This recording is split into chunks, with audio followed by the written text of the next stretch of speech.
we call ourselves? We call ourselves like Graveyard. I don't remember. Graveyard Glam.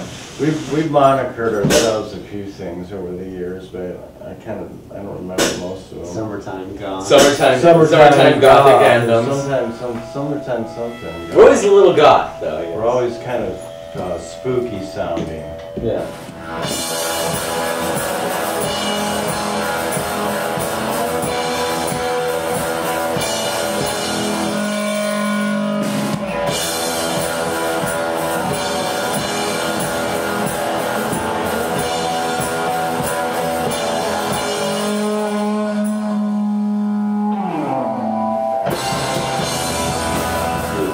You're looking at it. I mean, this is where we are. This is my bedroom.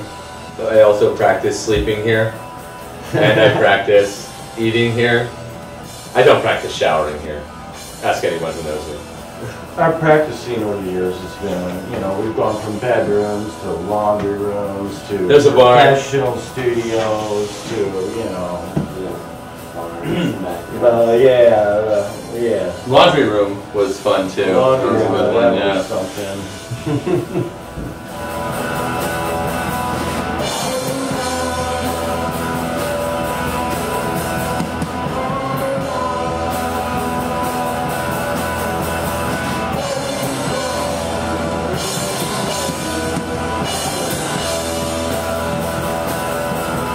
I feel as though our music sounds its best when listened to at the Graveyard. You think so? Yeah, sure. I mean, if you listen to our album, every track we had to review at the Graveyard before we could tell anybody, this is the one or this we want this. We always had to take it to the Graveyard first and sort of listen to it there. It's kind of where we go to not be inspired, but just let go, be ourselves.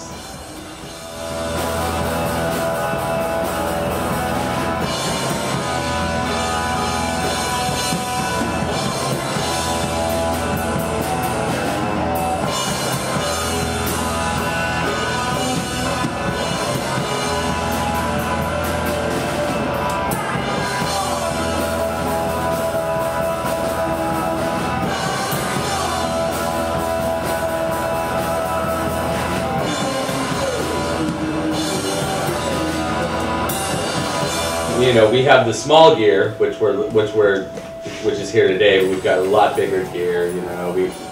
The way we write music, it's kind of meant to fill a big space. And we have a lot of gear that says so.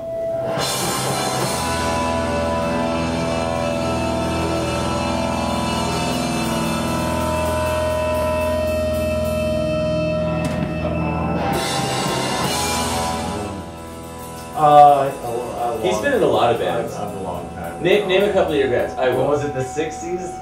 It was, it might have been the 60s. It might have been the 70s. I was in my first regular real band till it was like 70 something, like 74. What was that? Burlesque Wall?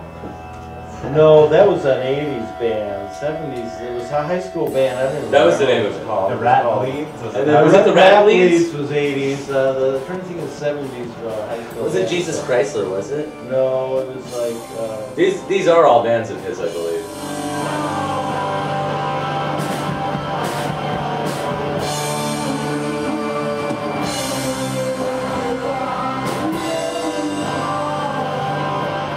I like the band now. I mean, I do. Yeah. I think we really, It took you a while to find the right It people. took us a while to find the right individuals. It's true, we had a lot of good players, but not a lot of the right fit. Yeah, it just fits Very together true. good, somehow, for whatever reason.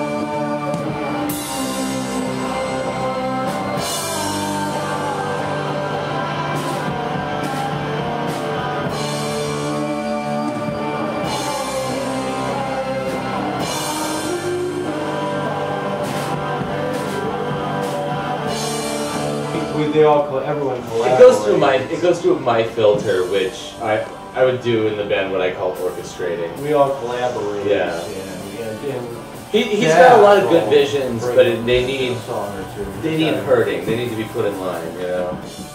He's a torrent, you know. I guess I'm the primary songwriter, Yeah. but there's a lot of input from everybody, and Jack also has a few songs.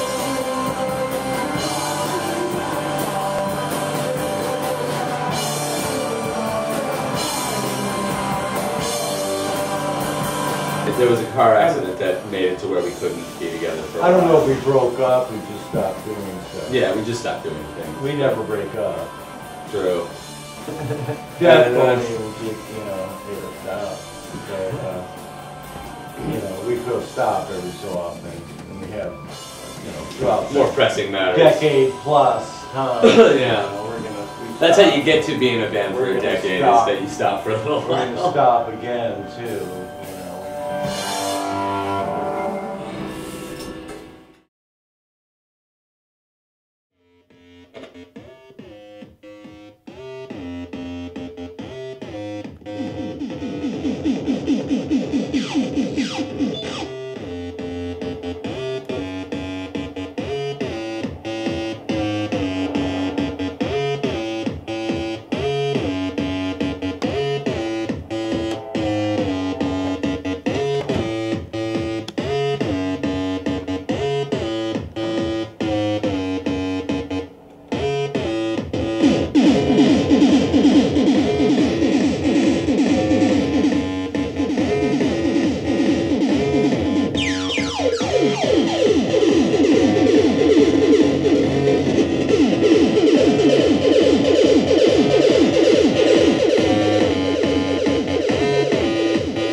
So I've this band Joey Casio, which is my name, as people, friends call me as well.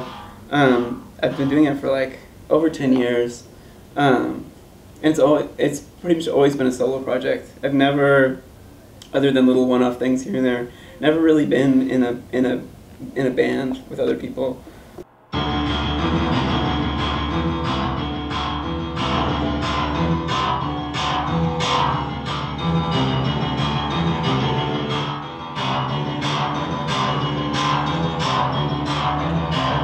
Yeah, at home, usually practice is usually with headphones, not usually amplified, and more just like digging into the patterns that I'm working on.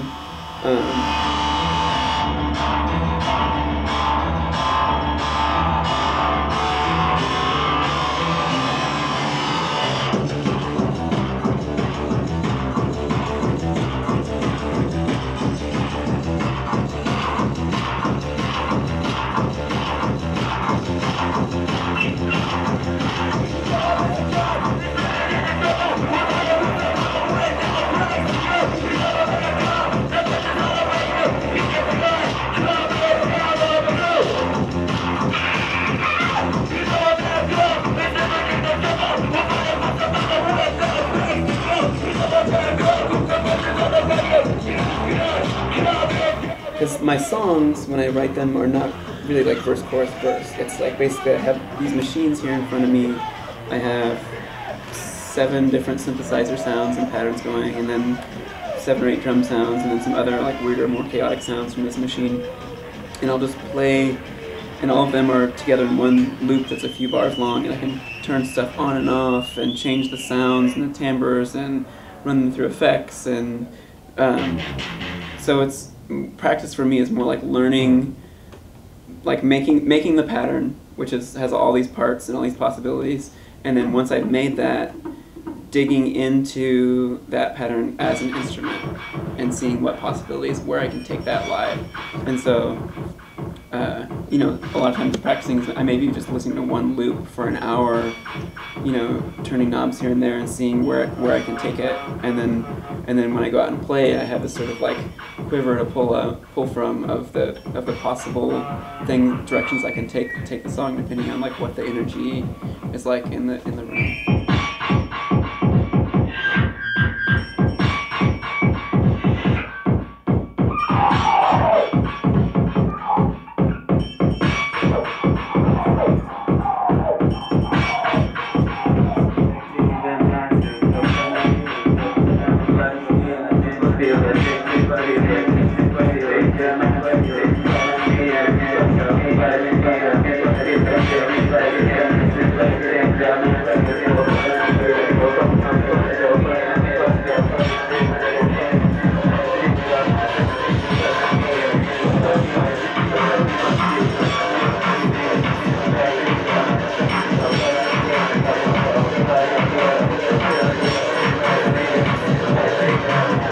I could be in a rock band and play guitar in a band where people play 3 chords and have drums and have that, and I enjoy that music. Like it's definitely like the culture I'm surrounded by in punk culture.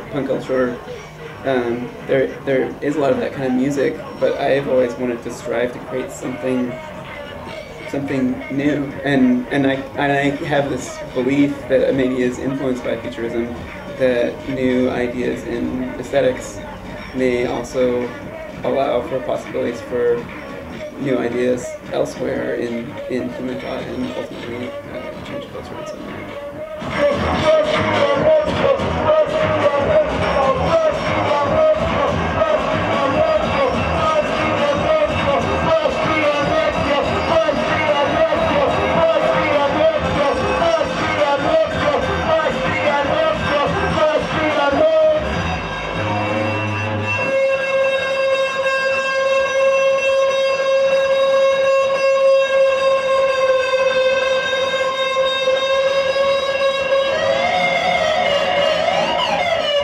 But definitely, like, I try to create like a constant pulsating sound that I think does have an effect on people. You know, like I kind of like discovered or kind of like thought through this thing. It's like, you know, the pulsation to put people in a trance state with you know, one of those audio programs or whatever that's supposed to alter your state of consciousness into a hypnotic state. Is one of the powerful ones is like at 8 hertz, which is more or less the speed that's 8 times per second of the hi-hats in like an average disco song. If they're going at 16, you know, that 16th note hi-hat pattern. And so I'll drop that into a song and realize that that's really powerful. And so sometimes I do hide that in there somewhere. And there may be multiple steady pulsations going on at the same time to create a different polyrhythm that I think does have an effect on the brain.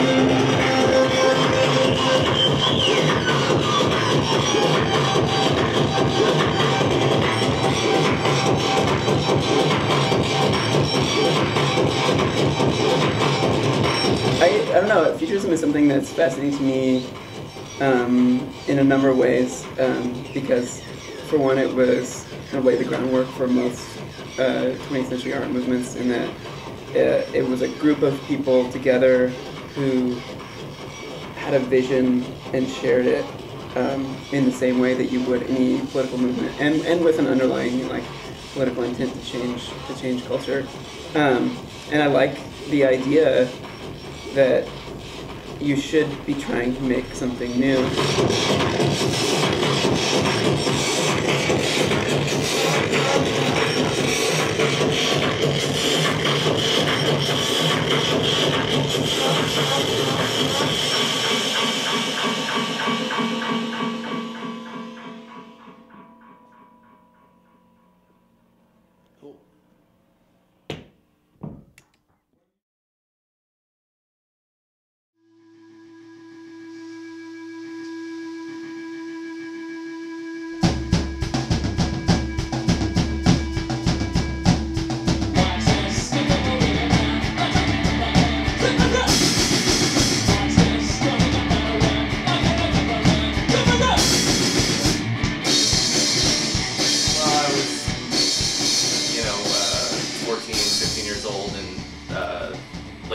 Fleece in the West Bay, a lot of great punk bands and hardcore bands, and that is definitely the reason why I play guitar and influenced a lot of the writing that I did, because it was so accessible and basically anyone could do it. I didn't know how to play guitar, but all the shows were just people that I knew, and it made me want to do it too and be a part of that.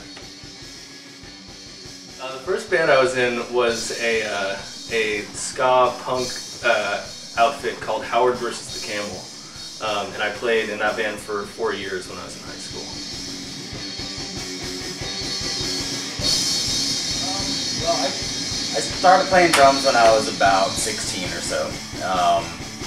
Just kind of jammed with everyone over the years, and the actual first band that played shows, real shows, was Black Ice in about 2001. Started that, played with them for 10 years, up until almost now. I don't know if we're still playing or what, but that was the beginning of it all for like the actual like drumming in a band that played shows. I was, let's see, I think I was 14 when I started playing guitar. And I started playing music when I was 3 years old, taking piano lessons, classical types of stuff. Well, I definitely hated it growing up until I was maybe 10 or 11 years old. I just despised piano lessons because it's very rigorous, and you know, just being a kid growing up, you don't want to have to, or I didn't want to have to sit in front of the piano for half an hour every single day and, you know, be told what to play, how to play it. But looking back on it, I'm really, really thankful that my parents made me do it, basically, because I probably wouldn't be playing music, and if I was, I probably wouldn't be playing the kind of music that I am if I hadn't been brought up with classical music. And I also write classical compositions and play the piano, and I've been getting more back into that again.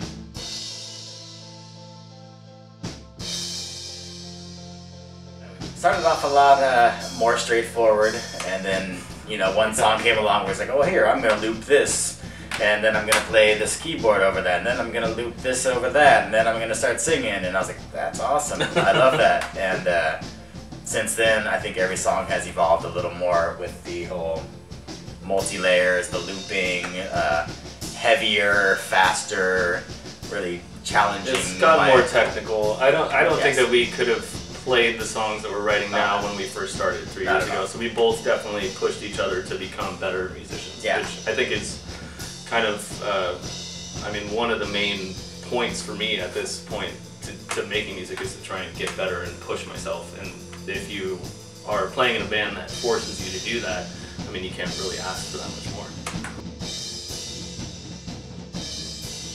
I think that if it's just like a two-word description of like genre, I call it progressive thrash, although I don't know how accurate that is, but I kind of feel like that gives an idea that we're doing something a little above and beyond and kind of trippy or something, as well as kind of heavier, faster parts. It's kind of hard to describe though.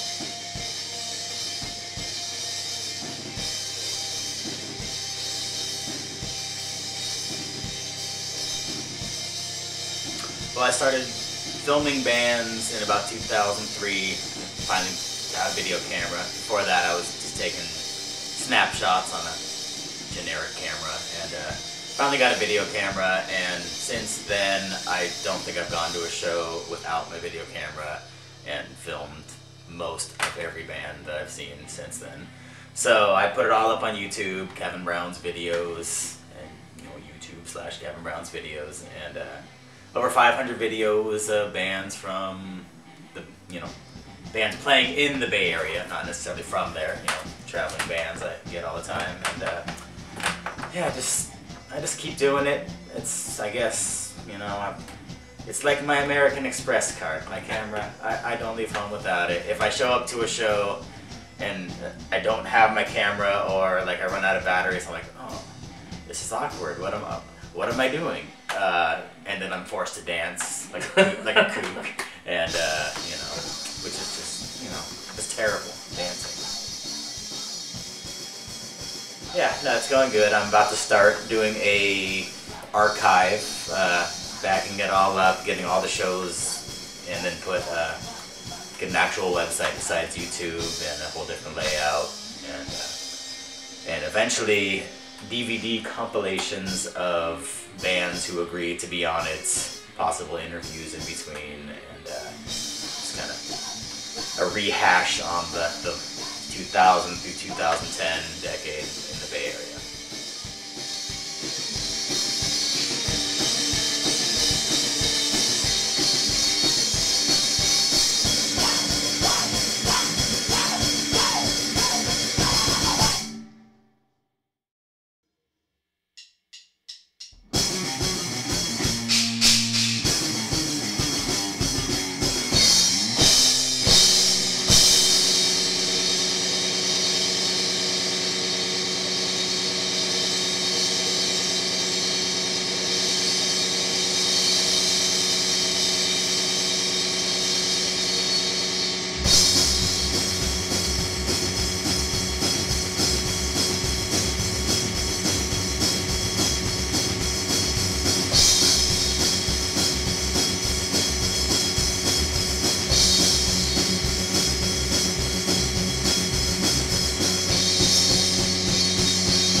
Honestly, I don't know. Washboard? I mean, I don't know what would fit. Bass, Yeah. bass would at parts. I was Just thinking to have about it some while of watching you guys play. Or it would be like a synth doing bass lines, you know, which a little less. I could see organized. doing some cool like back and forth vocal stuff with someone if the right person came along, because We almost did that. yeah, I really I like whipped out. some, I don't know, when there's two different screams kind of going on, I think you can do some really cool kind of syncopated stuff. Like the band that comes to mind is just Blood Brothers, like how they have like the back and forth screaming kind of stuff. I think that stuff sounds kind of cool, but it would be really tough to bring someone else into the mix at this point. Yeah. I think we're probably set. Two piece for life. Yeah. Another vocalist sounds brilliant, though. That's exactly the answer I was looking for. You know. There was a song he wrote, and he actually wrote.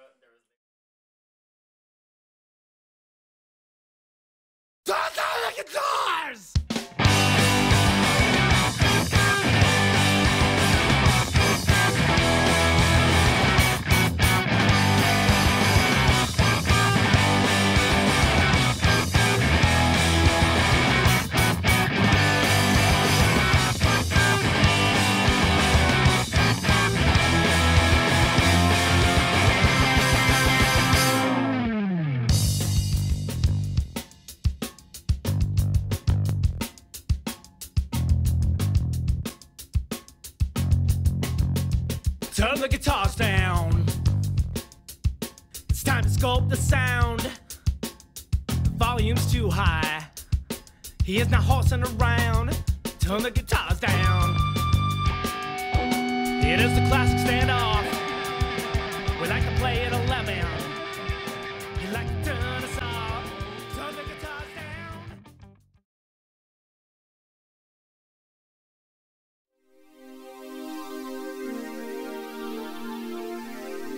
I've always been fascinated with dreams. They seem like this endless plane where there's this huge part of your existence where your brain is running wild, and I've always been really attracted to it. I think there's a lot of untapped energy in dreams, and I think it's something that everyone has in common. It seems like a totally arbitrary topic, which is weird because everyone experiences it for at least 8 hours every day of their life.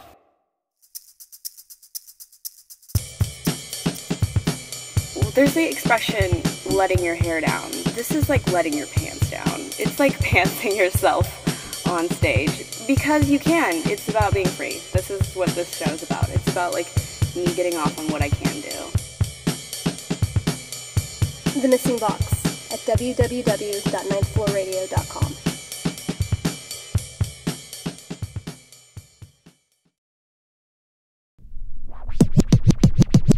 This is where all the magic happens.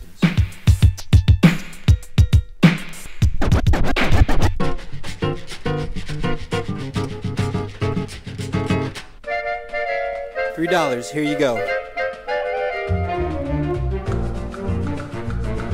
$1 for a record called Smokin' Coke. Can't beat that. Look what we have here. So many hidden gems. Here are the jewels of the day.